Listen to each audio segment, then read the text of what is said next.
So how's everybody doing today? We just coming back up from the top of the mountain that we explored, which it is a huge difference because I've been there when there is no snow, and I've actually checked it out this time around that it is packed with snow and all the trees are white. It looks like I'm in a movie. But I'm over here with my friend Shawn.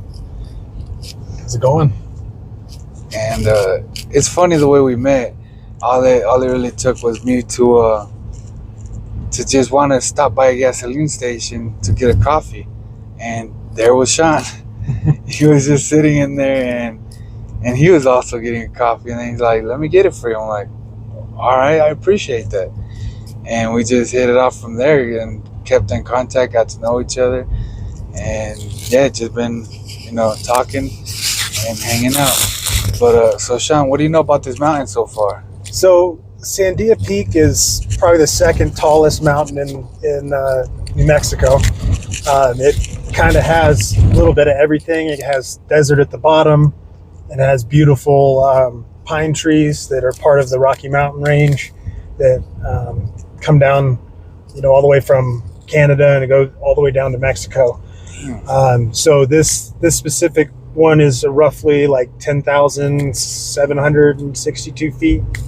Wow. It has tons and tons of trails that are all around the mountain. People use them both during the summer and the winter. Really good hikes. I was actually here probably 12 years ago, and actually I climbed from the base of the mountain where the tram starts at on the La Luz Trail all the way up to the top of the peak, and cheated and went down the tram on the way back because it was like an 8-hour day already. But just you making it up is a freaking damn. It was wild. So, and my 12-year-old daughter did that trip with me, Jasmine, who's now 19. So we did that trail.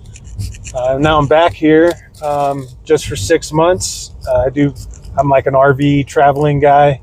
My wife is a nurse, and I'm kind of a contractor, do whatever.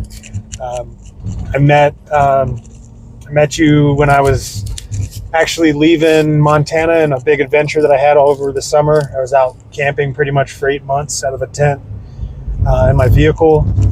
Did about 70,000 miles of driving and lots of outdoor stuff. So my brother had passed away, unfortunately, and I was going back to Florida when I met you. I was leaving my sister-in-law's house that was in Vegas. It's a pretty wild time in my life, but you make good connections when you're having those kind of moments, I think, in life.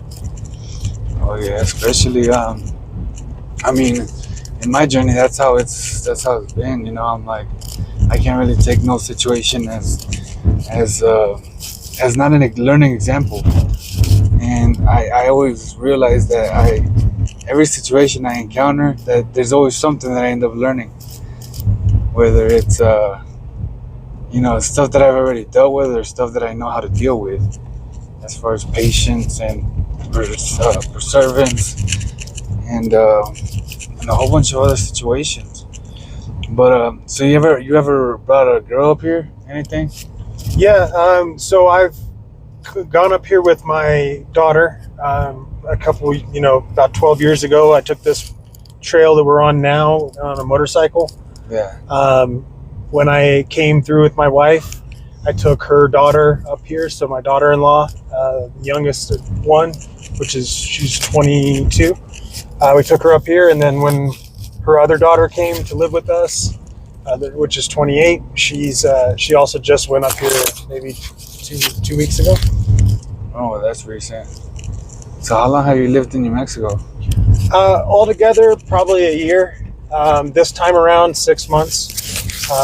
Actually, this time around is 5 months. And then we're leaving next month to go up to Montana to our next adventure. That's crazy.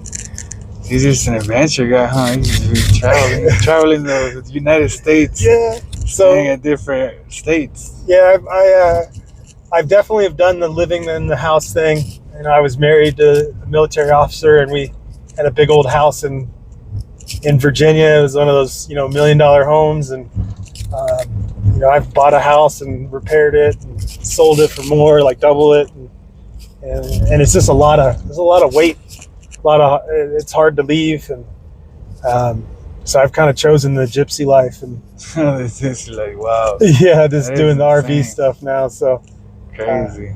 started off in a little 20-foot RV with a small vehicle, and now we have a 43-foot, which is almost as long as a semi-truck trailer, and we drive with this Ford F-350 dually.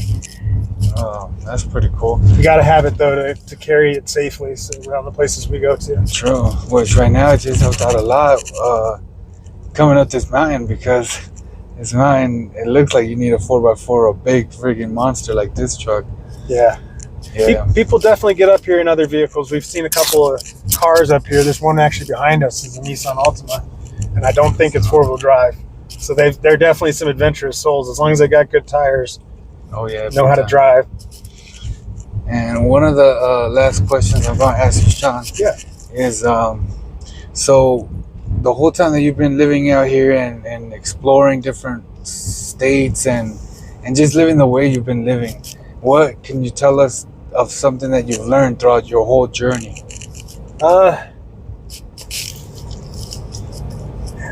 I think that two things really.